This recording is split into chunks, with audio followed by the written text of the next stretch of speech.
ya yang nama-nama yang sering disebut-sebut tentu Ahok. Ahok ya. ya. Ahok kan jelas lah ya, CV-nya jelas, pernah memimpin DKI, tingkat kepuasan publiknya tinggi ketika dia memimpin, ya kan, dan lain-lain. Ada juga Ibu Sri Mulyani, ya. Oh, Bu Sri Mulyani. Nama Ibu Sri Mulyani, nama Pak Basuki juga muncul, nama Bu Risma juga, ya. Bu Risma juga kita nggak perlu ragukan lagi lah. Ya. Pengalaman di Surabaya ya 2 periode ya. Kalau kita mau ngambil nama-nama lain bisa ada nama Rano Karno, ya kan, dia juga kader PD Perjuangan. Yang menurut saya pribadi itu bisa main tuh di Jakarta tuh, ya kan, dengan latar belakang anak Jakarta. Rano ini kan anak Jakarta. Anak Betawi. Nah, terus dia juga ada label Sidul, ya kan.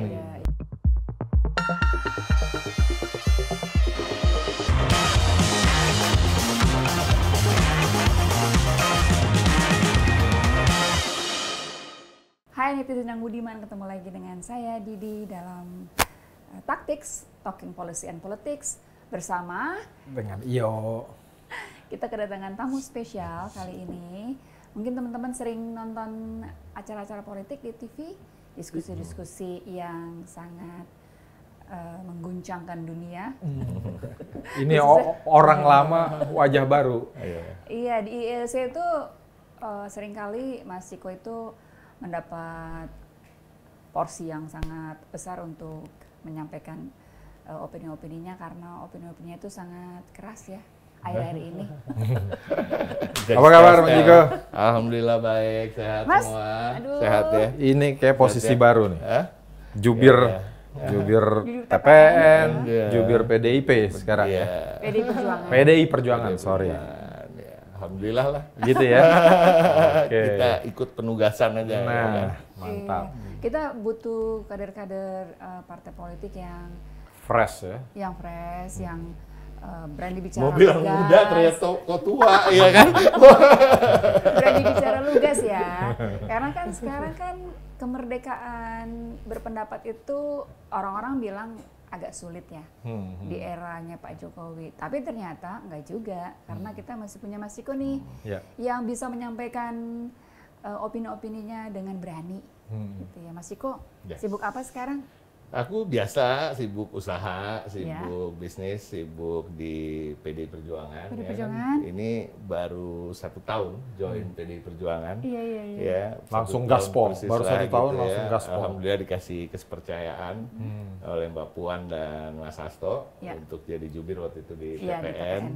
Kemudian lanjut sekarang di PDI Perjuangan. PDI Perjuangan. Jadi alhamdulillah aja lah kita ikut Sambil aja. ngasuh anak kayaknya ya Sambil Mas. ngasuh Mas anak. Ciko kan masih Iya, punya baik. balita. Kemudian dulu kayaknya kader PAN ya sama Mas Tris ya? Iya, dulu aku pendiri malah tahun Pendiri 98 ya kan, sampai 2012. Terus salah satu alasan nggak lagi di PAN karena mendukung presidennya Didi. Oh iya, karena berbeda dengan Itu ya, 2014 ya. Mendukung dukungannya ya, PAN. mendukung dia jadi gubernur lah. Iya. Mas, Yes. dulu kan kita sama-sama mendukung Pak Jokowi nih ya. Betul. Tapi kan ternyata setahun belakangan ini, khususnya beberapa bulan terakhir ini Pak Jokowi banyak berubah ya. Mas Ciko sebagai pendukungnya dari awal, dari 2012 Iya, Pilgub iya. ya waktu itu kan, Pilgub, betul. setelah mendukung Abang Faisal Basri, Betul. kemudian putaran keduanya mendukung Pak Kedua Jokowi. dukung, betul persis. Gimana Mas? Jadi sebenarnya kalau karena kita udah cukup lama Iya. kenal Pak Jokowi gitu ya, walaupun nggak dekat-dekat banget gitu ya, tapi Iya. kenal lah gitu ya. Kalau saya mengambil kesimpulannya sebenarnya bukan 1 bulan terakhir, beberapa bulan terakhir ini dia berubah. Sebenarnya Pak Jokowi nggak pernah berubah. Oh, Ya ini aslinya menurut saya. Gitu. Kita aja yang baru tahu berapa bulan terakhir. aslinya Ya seperti kan, itu orang memang. kalau udah usia segitu saya rasa nggak begitu gampang mengubah karakter ya Iya, kan. iya, Artinya itu udah karakter, artinya kita selama ini terkelabui ya kan. Terlena, bukan terkelabui. Dan terkelabui ya, terkelabui Kena ya prank kan? lah. Kena prank ya kan. Nah, pranknya itu betul-betul terstruktur, sistematis dan masif.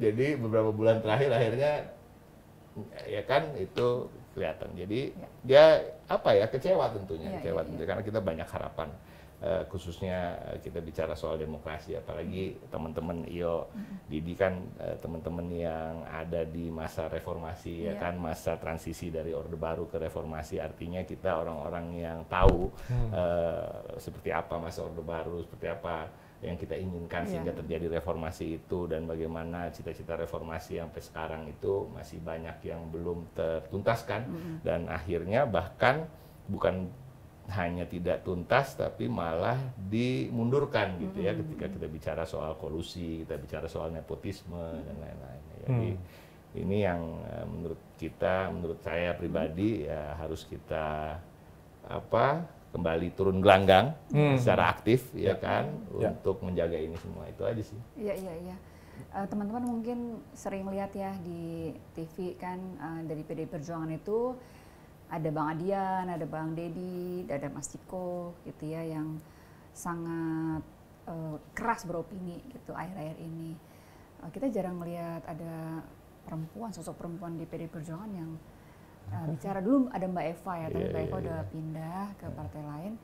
Nah, menurut Mas Ciko, kader PDI Perjuangan ini sekarang lebih banyak yang muda-muda atau karena yang muda-muda paling siapa ya, Seno ya yang sering tampil ya. Alhamdulillah sekarang gini, ini bagus banget pertanyaannya, karena sesuai dengan apa yang sedang kita kerjakan sekarang gitu. Mas Hasto merintahkan saya dan Seno untuk membuat semacam modul untuk pelatihan juru bicara seluruh kader di seluruh Indonesia gitu ya. Nanti dari daerah-daerah akan menyodorkan nama-nama ya kan, kita juga kasih kriterianya tentu tadi ya, keterwakilan perempuan, tokoh pemuda, tokoh agama, tokoh masyarakat, bahkan dari luar ya, influencer dan lain-lain. Nanti kita akan melakukan pelatihan, dan ini akan kita lakukan bukan hanya untuk menyambut pilkada, tapi juga untuk masa depan. Jadi yang diutamakan adalah under 35, usia di bawah 35 tahun. Nah, kalau di tingkat nasional sendiri sebenarnya udah mulai banyak. Ada Patricia Hutapea, ada Trini, ada Yolanda Tamara, ada beberapa lagi lah, ada Amanda gitu ya. Tapi memang belum atau jarang sekali muncul di televisi gitu. Tapi belum kedepannya memang itu yang akan kita, salah satu dari program PDI Perjuangan ke depan, mereka akan menjadi garda terdepan membawa citra partai ya kan, karena juru bicara ini kan salah satunya adalah the face of the party ya, wajah partai itu sendiri. Nah, jadi wajah-wajah yang fresh tadi, yang muda ya kan, kalau gua kan udah nggak muda nih. Tapi berjiwa muda. Iya, tapi itu yang ke depan insya Allah akan kita tampilkan, tentunya tanpa melupakan marwah-marwah terkait dengan ideologi kita ya, tapi tidak hanya sembarang muda gitu ya, bukan hanya yang penting muda gitu ya. Tapi juga harus punya capacity terkait ideologi, itu paling penting, tapi terkait juga hal-hal yang sifatnya kekinian, isu-isu terkini ya, baik itu politik, sosial, ekonomi, budaya dan lain-lain. Iya. Nah, ini saya mau tertarik nih omongan Mas Ciko tadi ini soal reformasi. Ini kan yang kita cita-citakan tiba-tiba berubah nih. Dan bahkan mungkin ini banyak yang menyampaikan strikes back nih, orde baru ya. Gayanya, tokoh-tokohnya muncul elemen-elemennya. Nah, ini pertanyaannya kan gini. Sebelum reformasi ini kan PDI Perjuangan pasca Kuda Tuli ini sempat jadi lokomotif demokrasi. Sampai terjadi reformasi, kemudian sebagai pemilu pertama reformasi dia pemenang 33%. Tapi habis gitu turun terus. 2004 ya turun, 2009 turun lagi, terus kemudian balik lagi di 2014. Tapi kemarin sebenarnya agak turun dari sebelumnya. Nah, ini pertanyaannya nih kan, konsolidasi reformasinya sebenarnya berhasil nggak nih? Ya, di luar baik dari PDIP-nya sendiri atau mungkin gerakan reformasinya juga, sehingga menyebabkan ini terjadi lagi nih, pengulangan. Khusus untuk PDIP ini gimana nih Mas Ciko? Apakah mungkin bukan mendahului ya, apa dirasa ini udah jadi partai tua nih? Atau gimana nih? Disadari kan ini? Berat ya pertanyaannya. Nah, gitu. Tapi gini, pada prinsipnya memang di era sekarang ini itulah tantangannya bagi sebuah partai yang punya ideologi begitu kuat, ya kan? Karena era ini era apa sih? Era pragmatis, era serba instan, era TikTok, ya kan? Era-era orang-orang yang oportunis gitu ya. Kalau kita bicara ya ini di luar politik umpamanya, era ini kan tidak menjunjung tinggi loyalitas. Era ini era yang menjunjung tinggi opportunity, ya kan? Termasuk kalau anak muda, lu nggak usah terlalu loyal sama tempat kerja lu. Kalau asalnya ada tempat yang bagus lagi, ya lu pindah. Itu different than from our era. Ya, era-era kita ini kan kita harus loyal pada organisasi, gitu, loyal. Nah, ini yang menjadi challenge bagi partai yang kuat secara ideologis. Namun tentunya kita juga harus apa istilahnya membangun partai kita sesuai dengan zaman. Nah, sekarang ini kan akan dimulai gitu ya gerakan-gerakan itu. Tapi itu tadi ya alasannya menurut saya itu. Jadi disadari ini ya di internal PDIP. Disadari bahwa tetapi tentu bukan berarti kita terus langsung akan meninggalkan ideologi, enggak, karena itu justru menjadi kekuatan. Pada akhirnya kekuatan ideologis kita itu juga yang membuat kita bertahan dalam posisi, kita kan nggak pernah di posisi di bawah nomor 3 gitu. Itu kan ya, artinya basic itu sangat penting gitu. Tapi dengan tentu cara pengaplikasiannya lebih ke apa yang sesuai dengan tuntutan zaman. Artinya nah, bukan ya. persoalannya bukan di ideologinya nih. Tapi Bukan, di cara penyampaian ideologinya ya. Ideologinya nggak ada masalah. Justru dengan kuatnya ideologi itu yang membuat kita bertahan, ya kan, dengan segala gempuran dan lain-lain itu tetap eksis. Berbeda dengan partai-partai lain yang kadang-kadang ideologinya itu dalam tanda kutip ya ideologi cari hidup. Gitu ya, ya kan, daripada kartu kita mati, mending kita berbondong-bondong berkoalisi dengan yang kalau yang ideologinya berbeda kan gitu ya, dan itu kan nggak bagus juga gitu. Dan itu akhirnya mungkin untuk kesempatan pada saat itu bagus, tapi untuk jangka panjangnya dia akan ditinggalkan oleh masanya kan gitu. Ya, tapi pada prinsipnya adalah caranya yang harus memang disesuaikan dengan zaman. Kan, ya, kan, gitu. Tapi ya kembali lagi, memang ada kekurangan dari pihak kita juga ya. Kita nih yang menjunjung tinggi reformasi ya kan, yang kita juga nggak mau kembali ke masa Orde Baru. Kita lupa untuk terus melakukan pengulangan, menceritakan kembali masa-masa itu kepada generasi yang sekarang. Sehingga mereka mereka nggak tahu gitu. Ketika kita bilang, ih ntar balik lagi lo kayak Orde Baru. Apa sih Orde Baru? Iya kan gitu. Kenapa sih lo ngomongin yang lalu-lalu gitu. Mas punya putra yang masih SD ya? Punya nggak? SD nggak ada. Nggak ada ya? Ada lebih kecil lagi dari SD. Kecil lagi ya? Ya TKA, terus aku punya SMA ada, ya kuliah. Tapi memang di buku sekolah kita itu nggak ada pelajaran tentang reformasi. Peristiwa itu ya? Peristiwa Mei 98. Itu nggak ada di buku sejarah kita. Oh, gitu. Seharusnya ada. Bahkan peristiwa penyalahgunaan wewenang dalam pemilu Presiden 2024 juga harus ada. Tapi masalahnya sejarah itu ditulis oleh yang menang. Itu dia. Kalau nggak menang nggak mungkin bisa nulis sejarah. Cuma ya satu-satunya cara akhirnya kita nggak boleh bosen untuk terus menceritakan itu. Ya kan teman-teman dari Koalisi Masyarakat Sipil nggak bosen-bosen bikin film terkait itu dan keliling ke kampus-kampus. Ya kan, gitu, ya. Mudah-mudahan juga kelilingnya bukan ke kampus juga aja, ke kafe-kafe juga ya kan. Untuk sekedar mengingatkan lah, ya kan. Mas, PDI Perjuangan kan sekarang lagi mempersiapkan untuk pilkada serentak ya di berbagai wilayah. Betul. Mas Ciko kan ujung tombak juga nih. Ya, Mas Ciko. Alhamdulillah kita masuk ke dalam tim pemenangan. Ya, untuk mempersiapkan kader-kader PDI Perjuangan itu kan terkenal dengan partai yang mendahulukan kadernya untuk maju di pentas-pentas politik gitu ya. Kalau mungkin banyak parpol lain itu lebih suka meminang tokoh gitu ya, tapi kalau PDI Perjuangan itu dia. Dan saya bilang dari ideologinya cari hidup. Karena di PDI Perjuangan tuh ada sekolah partai yang kurikulumnya sangat bagus, jarang ada partai yang mempersiapkan kadernya sedemikian rupa seperti PDI Perjuangan ya. Nah, untuk Pilkada serentak ini, apa yang sudah disiapkan oleh PD Perjuangan? Salah satunya tentu kita sedang mempersiapkan satu tim, ya kan.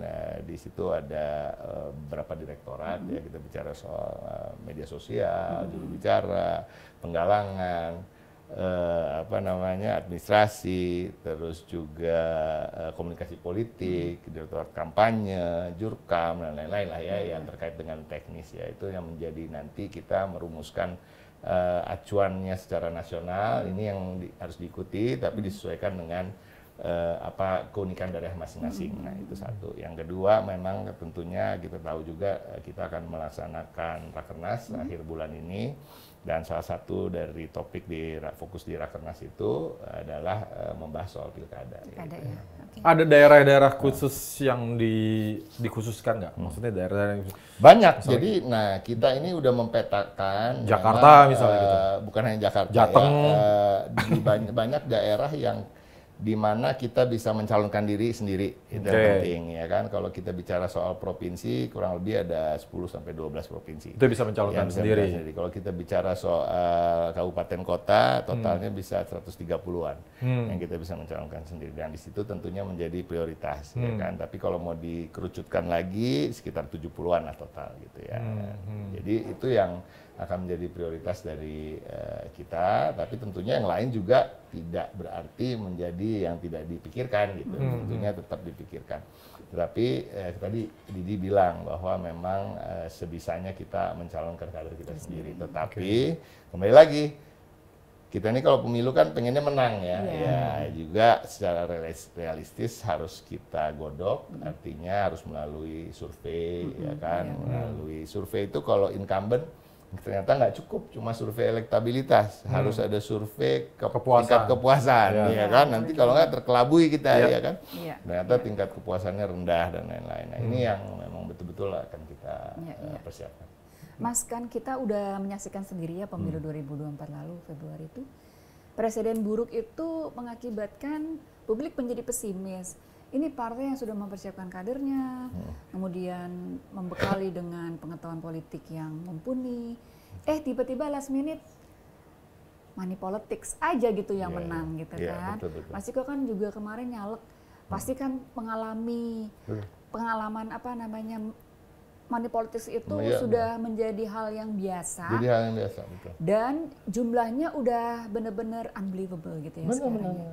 Udah nggak make sense lah gitu angkanya. Dan yang menarik ini dinyatakan tidak terbukti di MK, walaupun 3 banding 5. 3 banding 5 kan. Kalah nih di MK, jadi artinya akan terulang lagi menurut banyak pihak, ini akan terulang lagi nih. Ini apa antisipasinya nih buat PDI Perjuangan? Didobelin duitnya. Enggak, bercanda. Jadi sekarang habis kayak mau gimana ya kan, kadang-kadang kalau kita bilang itu akhirnya dilegalkan kan mau nggak mau begitu dong, ya kan. Tapi kan sebenarnya yang lucu kan gini ya, nggak ada yang legal ya. Saya ingin membahas khusus kalau soal money politics itu kan siapa Gus Miftah ya, yang dia bagi-bagi uang itu, terus dibilang itu bukan money politics karena dalam tanda kutip dia bukan tim sukses, tapi kan semua orang tahu dia mengkampanyekan siapa gitu. Nah, ini yang sedih banget ya, negeri kita itu semua tuh hukum itu, makanya saya paling sebel kalau orang ini negara hukum. Aku termasuk orang yang paling jarang mengatakan itu, karena menurut saya setiap kali kita mengatakan itu artinya kita memberi ruang buat penjahat-penjahat yang membuat hukum itu untuk kepentingan mereka, ya kan. Nah, salah satunya ini gitu. Seperti juga soal yang tidak terbukti adalah soal penyalahgunaan wewenang, ya kan, soal konflik of interest.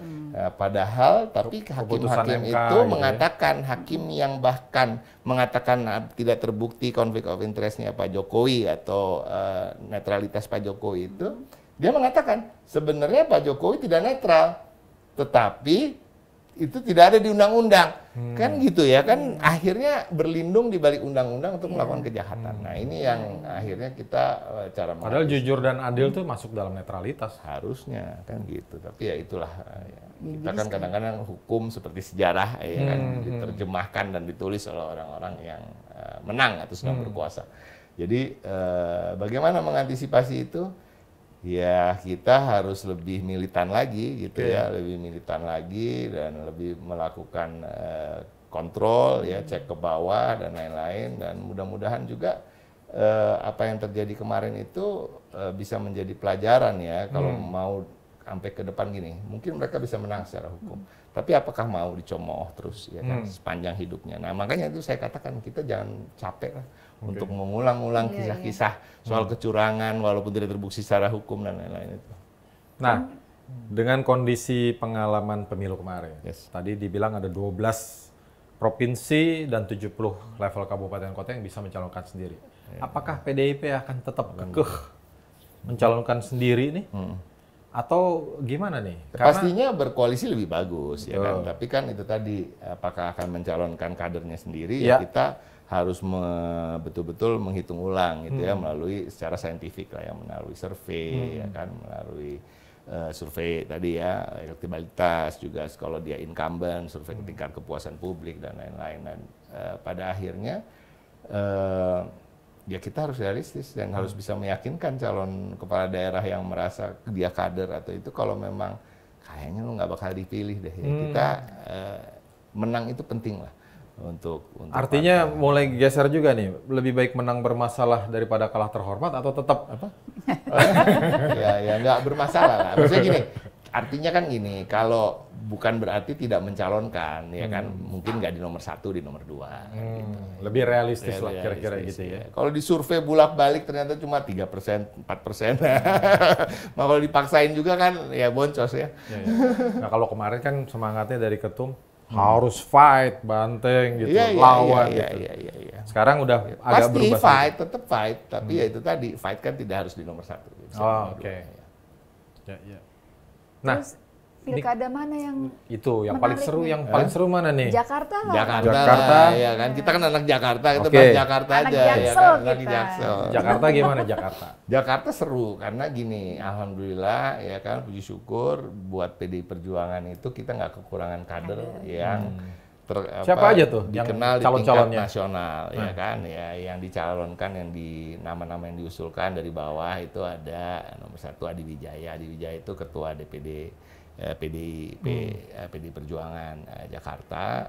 Dia memang kalau secara umum gitu jarang sekali muncul di media, tapi dekat dengan akar rumput dan luas juga bergaul sama pengusaha-pengusaha top nasional yang memang tinggal di DKI Jakarta. Backgroundnya memang juga. Dia adalah pengusaha dan kader Partai Tulen, udah puluhan tahun lah. Ini. Dari zaman PDI itu belum perjuangan. PDI ya. Berarti orang tua dong. Orang tua. Ada juga Charles Honoris ya, peraup suara yang cukup signifikan di dapil Jakarta Barat. Udah berapa periode ya? 3 periode ya? Yang ketiga. Yang ketiga ini. Kan? Nah, ini ketiga ya kan. Terus ya yang nama-nama yang sering disebut-sebut tentu Ahok ya. Ahok kan jelas lah ya, CV-nya jelas, pernah memimpin DKI, tingkat kepuasan publiknya tinggi ketika dia memimpin ya kan, dan lain-lain. Ada juga Ibu Sri Mulyani ya. Bu Sri Mulyani. Nama Ibu Sri Mulyani. Nama Pak Basuki juga muncul. Nama Bu Risma juga ya. Bu Risma juga kita nggak perlu ragukan lagi lah. Ya. Pengalaman di Surabaya ya 2 periode ya. Kalau kita mau ngambil nama-nama lain bisa ada nama Rano Karno ya kan. Dia juga kader PDI Perjuangan. Yang menurut saya pribadi itu bisa main tuh di Jakarta tuh ya kan, dengan latar belakang anak Jakarta. Rano ini kan anak Jakarta. Anak Betawi. Nah, terus dia juga ada label Sidul ya kan gitu. Dianya sendiri Betawi, ya. Besar di Jakarta dan bergaul di Jakarta. Jadi banyak sebenarnya. Pak Andika enggak? Apa? Enggak masuk. Pak Andika masuk, ya ada nama itu. Makanya itu banyak sekali nama yang memang kader Tulen atau orang-orang sosok-sosok tokoh-tokoh yang terafiliasi dengan kita. Tapi belum mengerucut nih. Sekarang belum, tapi kabarnya kapan Ibu udah ngantongin gitu. Di bawah 5 nama lah yang betul-betul akan dipertimbangkan, tapi sampai hari ini. Pendaftaran itu tapi kan juga yang cukup menarik, nama Anies juga dimunculin dari kader dari bawah ya, dari DPD juga memunculkan nama Anies. Menurut saya nggak salah juga ya kan. Dia juga punya CV yang jelas, tingkat kepuasan publiknya kalau kita lihat juga lumayan gitu ya. Gitu. Terus ya menarik ya. Walau nggak setinggi Ahok waktu itu ya. Betul.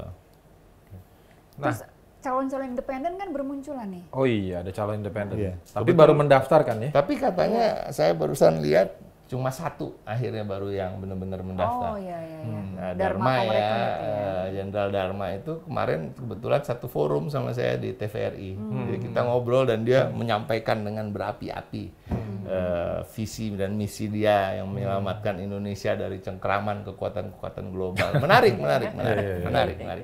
Jadi teori konspirasi itu kan selalu menarik ya, tapi juga lebih sering teori konspirasi itu memang terbukti, tapi terbuktinya kita agak terlambat gitu taunya. Ya mungkin ini juga menjadi pencerahan baru ya kan.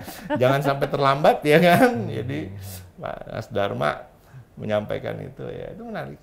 Tapi kalau independen menurut Pak Sudirman Said kan yang gagal mencalonkan diri calon independen ini karena waktunya yang singkat. Waktunya singkat, dia harus ngumpulin 600.000 lebih KTP. Gitu. Berat ya. Dan verifikasinya juga pada saat pelaksanaan nanti agak repot sih. Nah, memang habis verifikasi, terus kalau memang ada beberapa yang kurang, itu dikasih waktu, tapi waktunya cuma beberapa hari gitu. Cuma beberapa hari. Nambah KTP lagi, memang agak ribet. Jadi salah satu komplain yang disampaikan oleh Jenderal Dharma itu kemarin juga itu memang sepertinya sengaja dibikin memang supaya nggak ada calon independen sistem politik kita gitu. Ya udah. Tapi pernah di-JR-kan kok soal itu, soal hari itu diterima MK. Cuma mungkin aturannya belum diubah. Belum berlaku ya. Belum dibikin undang-undang barunya tuh. Oh gitu. Mungkin nggak kayak itu ya usia. Nah mungkin Wapres bisa pakai keputusan MK aja tuh sebetulnya tuh. Kalau usia Wapres kan bisa besoknya langsung nyalon. Oh ya. itu lain ya. itu. Masih aja balik ke situ lagi. Kalau Jawa Tengah ada bocor halus nggak? Ini kan basis kandang banteng juga. Kandang banteng ya. Gimana tuh? Itu di Tempo udah rame tuh. Jawa Tengah. Gitu calon ya? Jawa Tengah tuh. Rencananya Mas Hendy. Siapa aja katanya? Mas Hendy. Ya. Kemudian Mas Pacul. Iya, jagoan-jagoan lah itu senior-senior gue di PDI Perjuangan. Ya Tapi kan? Mas Pacul udah membuat statement kurang berkenan. Kurang berkenan. Tapi siapa sih yang ngomong kurang berkenan kalau udah diperintah ibu? Iya. Nanti ya kan? Korea pun nyerah lah pokoknya kalau udah diperintah ibu ya. Ini kan, jadi kita lihatlah nanti. Nah, Rakernas kapan nih, Bang Ciko? Rakernasnya tanggal 24 kalau nggak salah. 24, 25, 26. Ya. Terus akan pengerucutan ini tadi walaupun udah dikantongin, tapi proses pengerucutannya ini kapan kira-kira? Pendaftaran Agustus kalau nggak salah kan? Komisi nanti di Rakernas ya. Yang di Rakernas kita tidak hanya akan membahas pilkada, yang menarik juga mungkin kita akan membahas soal sikap politik masa depan. Ya, ke depan. Ya. Kira-kira akan Jadi oposisi apa enggak gitu kan? Oposisi atau enggak ya? Ya, sampai hari ini belum ada bocoran. Belum ada bocoran. Cuma kan kalau kita bicara suasana batin, ya nggak salah kalau kita katakan memang suasana batinnya hampir semua oposisi lah gitu ya. Tapi kita lihat nanti, semua kan bisa lihat dinamikanya nanti di Rakernas, dan pada akhirnya kan sebuah keputusan yang strategis seperti ini nanti hak prerogatifnya ibu. Ya. Nah kalau kita ngelihat pentahapan untuk pilkada ini nanti kan Agustus sudah jalan tuh. Pendaftaran resmi ke KPUD ya. Betul. Mas sambil minum ya. Iya. Artinya sebelum itu kira-kira ya nama-nama itu akan udah Insya Allah jadi ya, fix insya Allah. Seharusnya begitu supaya kita juga bisa lebih start Punya early waktu, ya untuk ya bergerak ya kan. Kalau makin ditunda-tunda ini kan nanti makin pendek waktu kampanyenya. Artinya PDI Perjuangan ini kan sering kali di last minute. Untuk pilkada gimana nanti kira-kira? Harusnya kali ini saya rasa enggak lah, kita upayakan kita lebih cepat lagi untuk supaya si calon juga punya waktu ya dengan timnya ya. Waktu bisa bergerak ya kan. Kita belajar dari Pilpres kemarin ya kan. Nah, setiap hari itu sangat berharga ya. Mudah-mudahan kali ini kita akan lebih cepat lah, lebih sigap menyikapinya. Ada hal-hal yang kira-kira nanti dari Rakernas hal-hal luar biasa yang akan muncul nggak kira-kira? Bocor halus dong. Ya ada kayaknya, ya itu tadi ya, apakah sikap politik kita akan menjadi hal-hal yang dianggap dahsyat ya, itu tergantung publik menunggu ya kan, tapi kan bisa juga ditunda juga ya kan, belum tentu juga habis rakernas ya kan. Nunggu pelantikan. Karena waktu ini masih panjang ya, kita nggak terlalu berpikir ke situ menjadi prioritas, itu yang pasti. Jadi di PD Perjuangan itu tidak menjadi prioritas gitu ya. Nomor satu kan tentunya kita masih nungguin juga hasil gugatan kita di PT UN. Ya. Gitu. Jadi itu masih berjalan terus tuh ya. Dan gini, saya selalu bilang kan seakan-akan gini, kalau kita lagi di TV ya, suka diledek-ledekin lah, 16% lah apa gitu. Gini saya bilang, justru di saat-saat sekarang, posisi kita nih yang paling seksi. PDI Perjuangan itu dalam posisi yang menentukan, gitu. Menentukan dalam artian gitu. It's our choice untuk mengatakan iya atau tidak untuk bergabung. Bukan kita mencari-cari, ya kan. Dan kita bahkan menurut kami, yang menurut saya pribadi nih ya, kalau soal ini, kita ini dalam posisi bisa mengatakan, kalaupun mau bergabung gitu, gue mau bergabung tapi gue nggak mau itu bergabung. Nah. Bisa gitu? Oh bisa. Punya 100 kursi power. Bos. Bargaining power. 100 kursi dibanding 40 kursi, ya kan? Lo mau pilih yang mana? Berarti ada yang 40 kursi yang ditolak yang mana nih? Itu logika aja. Enggak. Ini kan analoginya begitu gitu. Jadi kita ini bukan dalam posisi yang terburu-buru. Kita nggak diburu-buru waktu. Ntar saya coba cari deh yang 40 kursi, yang 70 ada kursi. Beberapa lah. Ada beberapa. Bukan itulah intinya. Intinya kita bukan dalam posisi yang harus terburu-buru lah. Kita biarin aja lah itu. Agak jual mahal dikit dong berarti sekarang. Bukan jual mahal, ya santai-santai aja. Kita memprioritaskan hal-hal yang memang lebih soal kekinian, tapi kekinian ini kan kalau kita mau bicara serius ya, kita bicara soal permasalahan-permasalahan bangsa sekarang. Kita juga masih ada menteri-menteri yang bekerja di kabinet dan kerjanya juga serius untuk menyelesaikan harga pangan yang begitu tinggi, harga beras yang tinggi. Ya kan? Ini tetap ya perintah Ibu Ketua Umum. Betul dong, harus tetap kawal Pak Jokowi sampai Oktober itu tetap kita ya. Sebagai partai politik kan juga artinya kalaupun nggak kita nggak punya menteri ya udah keluar. Kita masih mikirin bangsa dan negara. Tapi gue mau balik sedikit soal DKI ya. DKI ini menarik, DKI Jakarta. Kenapa menarik? Karena tantangannya menjadi gubernur yang ke depan ini tantangannya juga baru. Karena kan menjadi DKJ, Bos. DKJ itu kan banyak peraturan-peraturan baru, itu regulasi baru. Loh, udah dong. Enggak, beneran dong. Tapi pelaksanaannya berlakunya kapan? Saya rasa kan belum jadi di sana juga. Jadi, ya gitulah ya kan. Pokoknya pasti akan diburu-buru gitu. Tapi kita bicara soal kontrol ya, tidak lagi menjadi satu dengan ya kan pemerintahan pusat ya kan. Itu bisa bagus, bisa juga jelek. Ya nggak, tergantung gimana soal privilege ya kan. Bisa isu aglomerasi. Iya, aglomerasi yang begitu Jabodetabek Jur ya kan, sampai Cianjur tuh ya. Jadi hal-hal ini mungkin kalau gue pribadi mungkin ada nama yang memang belum muncul yang ternyata tiba-tiba ada superhero-nya gitu yang karena lebih sesuai dengan tuntutan zaman gitu. Karena memang juga transisinya kayaknya nggak bisa cepet-cepet tuh, bahwa betul-betul pindah ke IKN, infrastruktur. Makanya kan ada gosipnya yang nanti ditaruh di IKN kan wakil presiden. Nah, presidennya mau tetap di Jakarta dulu ya. Ada itu. Di Tempo masalahnya. Iya. Ya kayaknya memang gitu. Karena soal pembiayaan ini kan jadi problem nih. Pembiayaannya. Ya, pembiayaan menahan current deficit count-nya gitu kan. Cocok itu. Gibran back to nature cocok. Oh, oke. Mas, terus rencana kabinetnya Pak Prabowo katanya akan menjadi 40 kementerian lembaga gitu ya. Kan sebenarnya baru isu itu katanya Pak Prabowo belum mengumumkan. Oh belum ya? Kan tapi kira-kira kita mesti bikin undang-undang baru dong. Harusnya karena yang ya. terakhir kan hanya boleh maksimal 34. Kalau menurut gue sebenarnya permasalahannya bukan undang-undang baru, apakah menteri mau ditambah sampai 100 kayak 120 kayak, bukan itu. Permasalahannya yang dibahas itu bahwa akan menambah jumlah menteri, tapi nggak bilang kementerian apa gitu, kebutuhannya apa. Ada gitu. Satu kementerian makan siang, itu mau dibikin kementerian khusus. Cuma maksudnya kan dari kemarin dari pihak 02 itu selalu mengatakan gitu, kita akan perlu banyak jumlah menteri gitu, karena tantangan bangsa. Tantangan yang mana? Ya kan kebutuhannya apa gitu. Kan harus kita bicara itu dulu, yang jadi diskursus harusnya itu tadi makan siang gratis gitu. Setuju nggak? Karena ini perlu anggaran sekian, artinya dia setingkat menteri nih gitu. Atau kita butuh nuklir gitu ya, pembangkit listrik tenaga nuklir, apa teknologi nuklir untuk listrik, untuk senjata dan lain-lain. Jadi butuh kementerian baru nih gini. Jadi kan ini artinya hanya untuk mengakomodir ya kan kekuatan-kekuatan politik. Tapi kalau menurut gua Bukan kalau untuk rakyat gitu ya. alasannya bukan untuk rakyat, alasannya itu artinya menunjukkan kepemimpinan yang lemah ya. Gitu ya, lo berarti bisa ditekan-tekan sama koalisi lo, ya kan gitu ya, sebagai pemimpin. Seharusnya enggak lah. Dan kalau saya cuma lucu aja, kalau kementerian untuk khusus makan siang gratis itu nanti singkatannya Kementerian MSG. MSG. Jadi Kementerian makan siang gratis. Kementerian Mecin. Mecin. Iya.